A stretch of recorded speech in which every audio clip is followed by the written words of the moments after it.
Hello, everyone. First off, I just want to say thank you. I'm so glad you're here to take your time to get to better yourself. And I'm looking forward to giving you a right guide in the right direction. So, we're going to start off with confidence. And I just want to start it off with the quote that I've made, which is true bravery is going through everything, even when you're scared. The reason for the quote is mostly because some of the best things in our lives, or at least that required struggle, was after we overcame our fear. We'll get more into it soon, don't worry. So, I just want to start off with explaining why you should be interested in this course or what do you gain, because after all, this is for you guys. This course will give you confidence, hope, boost of self esteem, and a rush of good warmth.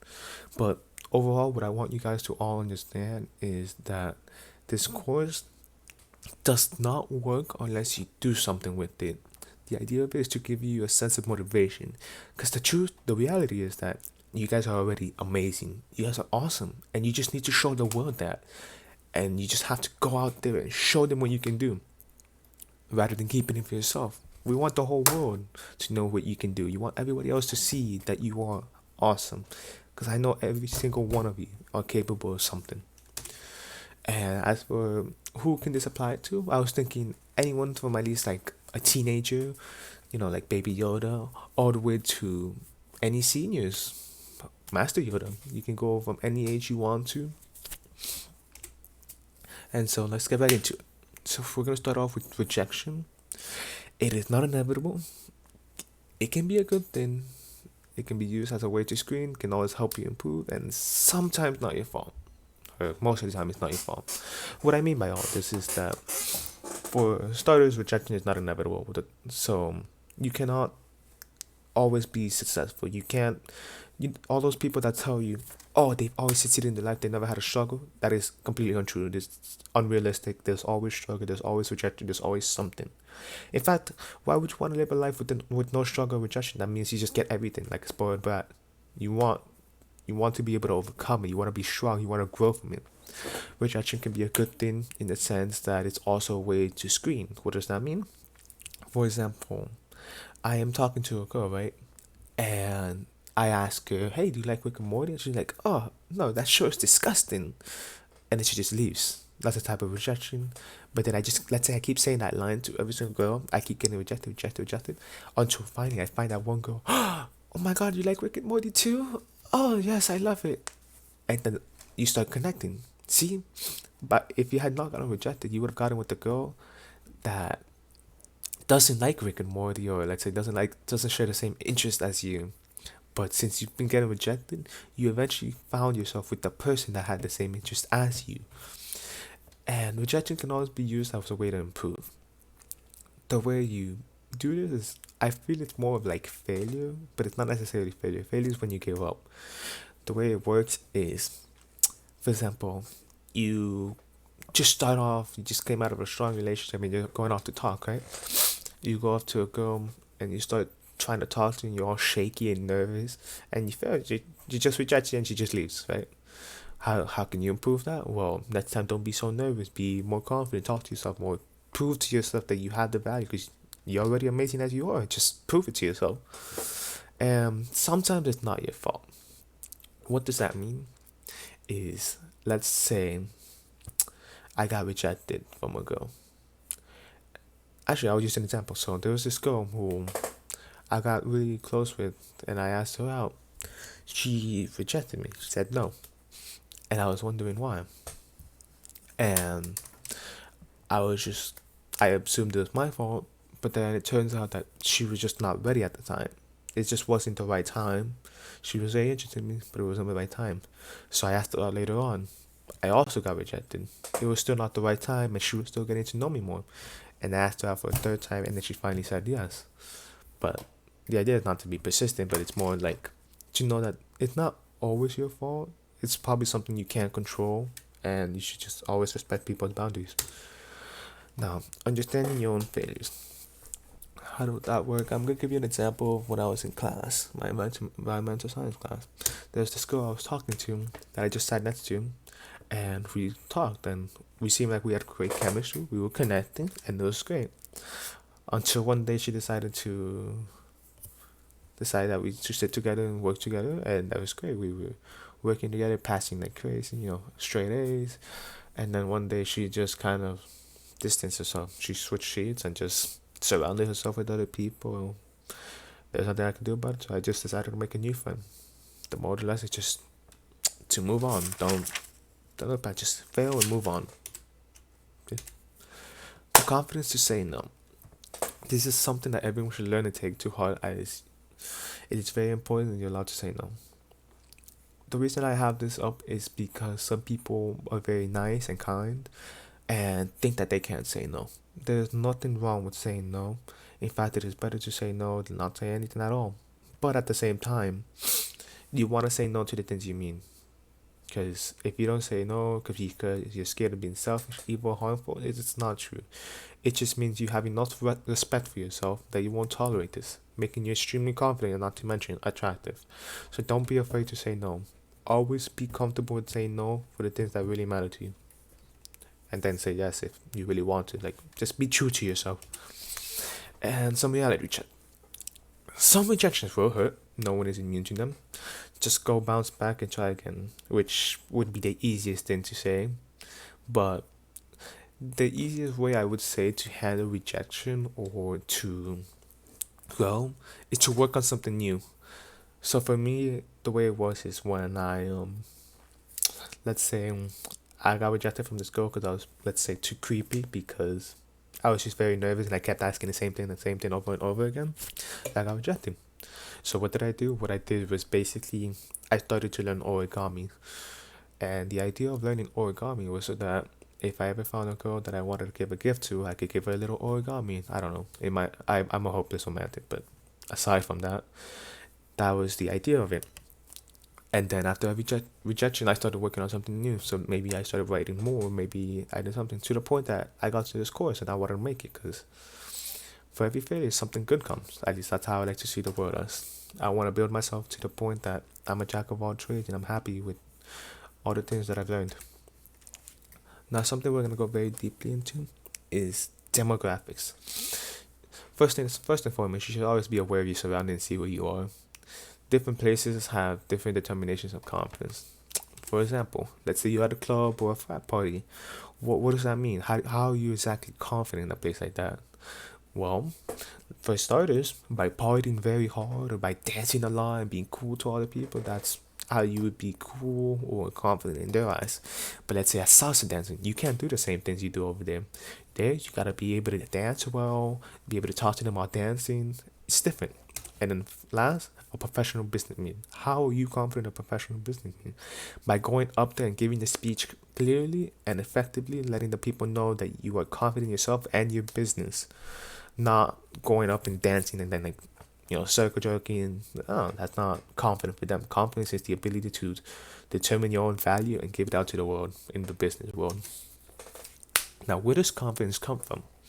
Because I think we've all seen people who are just going up there like they don't have a care in the world. But the reality is that not all of us have that, and yeah, they may be lucky or maybe they worked for it. And I'll explain more right now. Confidence comes from inside, like a strong energy that wants to be released, but is always shut out or pushed down by fear. Whenever you're thinking about doing something that you want to do, you'll always notice that you're always scared because of something, of all the bad things that can happen. But when you get rid of the fear, all you have is someone who is unstoppable in pursuing what they want. All you want to do is do what you want to do, and nothing can stop you. And I feel like a good rule of thinking, or a good rule of thumb, is just don't think about it. You're going into a scary situation or uncomfortable one, just think less, do more. And the best way I do it is just to say, screw it and do it. I just say, whenever I say screw it, I stop thinking and I just go. And it has been very effective for the most part, I would say, because it has helped me do what I wanted to do. I'm not saying I've always succeeded, but I've always been happier knowing that I did it rather than living in regret and wondering what would have been. And to get you guys started, I set up like a 3 little thing to see if you guys could do it and then raise confidence. I would like to hear back from you guys, such as like baby steps. Starting with simple things such as saying hi to people, saying you have a nice smile, or asking where the bathroom may be. It's just to get you started going out there and talking to people. If you want to take it a step further, maybe be more intermediate. Now that you have learned to approach people like comfortably, more or less, try maybe going to like a full conversation with them, or at least exchanging more phrases and sentences rather than just saying one thing. And you want to be real and genuine, but you can start off with some bulletproof conversations that if you just ask them, it's nothing special, but like it's guaranteed to get you some result. For example, something I would do that was tailored to me, which I would ask them, "Hi, your hair looks great. I was wondering if I could ask you some questions." And then I'll talk to them a little bit. And it was prepared. It had a lot of wiggle room for different topics. I did that for a while when I was going around the mall and talking to people, specifically girls. But the problem with that was it was too bland, it was too plain, it was too vague. It wasn't tailored directly to the person. It was just something I asked everyone.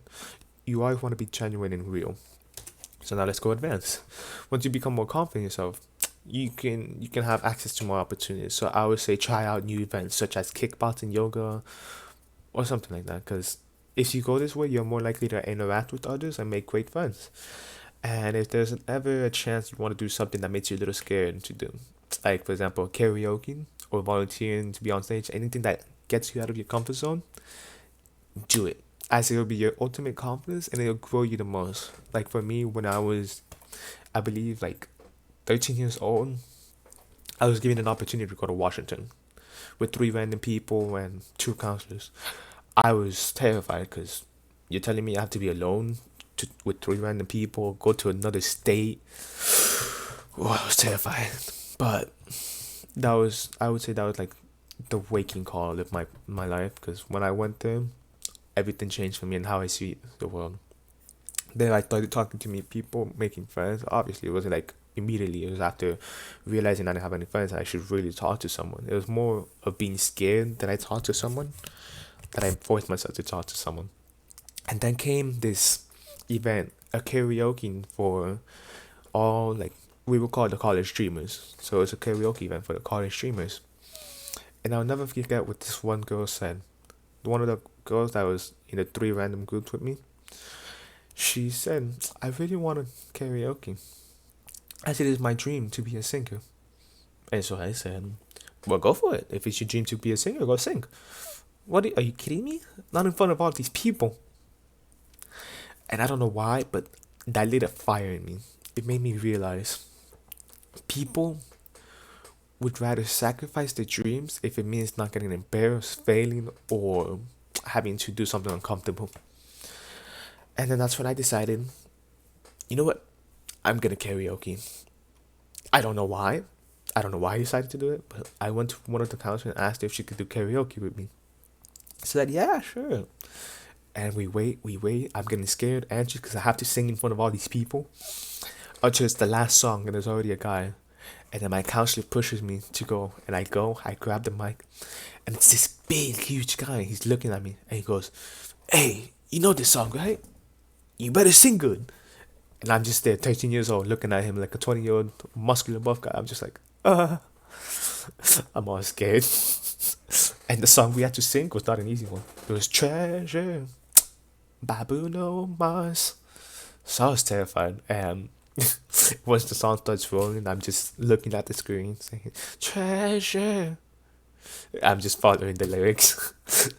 But I sang it and I was shaking when I was singing, but when I did it, I felt great. Everybody was congratulating me. I felt like I reached a different point of enlightenment. I was I knew things were scary, but nothing of what I predicted, like badly, happened. In fact, it was the opposite. Everything was better than what I thought it was. Everybody was happy, and on top of that, it left me a memory that I would keep for years, always to motivate me to do more and get out of my comfort zone. And I'm gonna share a couple college interactions that I've done that maybe any of you could do, which I'm a freshman in college, so I have to be open. I have to be out there, outgoing, and I know not a lot of people want to, but I'm hoping maybe that can change if you see a little bit of my life. And so, as a freshman in college, leaving to another city alone is basically very scary. I came from Miami and I went to Florida State alone. I only had like one or two friends, and I don't really hang out with them all the time, but they're still there. And I naturally wanted to make friends. So I had to come up with clever ways to make friends. One of the easiest ways was by joining a club. And as a joke, I joined the Quidditch Club, as I thought maybe it'd be a weird little geeky club, and ironically enough, they were some of the coolest people I've ever met. They're not the typical Harry Potter nerds one would expect, and the sport is definitely more intense than it seems. After all, it's full contact and co-ed. I've never seen a guy ram a girl. It was, oh, that hurts to see, but it was funny at the same time. Another way I had to make friends was through literally going up to them. However, I found it easiest in classes, as going up to a pretty girl who was sitting alone and asking her if anyone was sitting next to her, and then a couple minutes after setting up my bad, that's a typo, by following up with if they liked the class and started convo, as they're looking for friends to make too. See that girl there? Just sit next to her and talk to her and make a new friend out of it. Anyways, I'm gonna leave a link to contact me. I want you guys to share your stories with me so that we can share with other communities, or if you have any concerns or any constructive criticism you can give to me so I can improve this. And I'm always all ears. And ask me any questions and I'll see if I can help. I'm really glad you guys took your time here. Thank you. I hope you enjoy your day.